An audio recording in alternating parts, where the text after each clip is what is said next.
Okay guys, we just had an accommodation guest check out from this lower accommodation here, and they were looking around the garden. They were visiting from Europe, and they said, how is this even possible in Canada to grow these plants that we grow?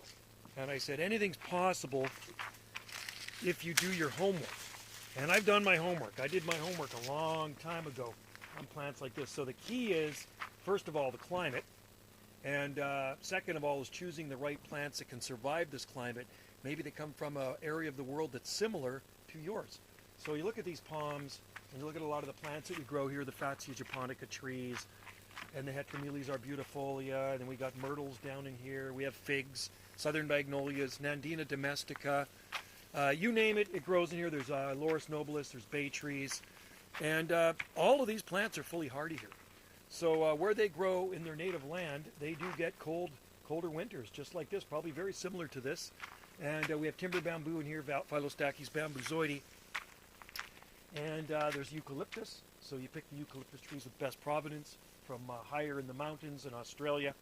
Chamaerops humilis palm is fine. Lots of different types of yuccas that grow here. Euphorbias, you name it.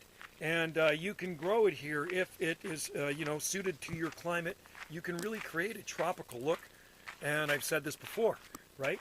Many times in my videos, really easy to do. There's no trick to what we do here. It's choosing the right plants to create that exotic look. It makes you feel like you are somewhere a lot more south than where we should be, farther south. You can see this is going to bloom here, Heteromeles arbustifolia.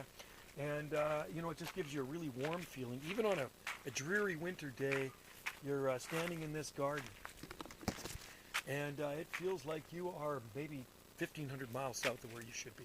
It looks the same year-round. It's always green. It's always tropical looking.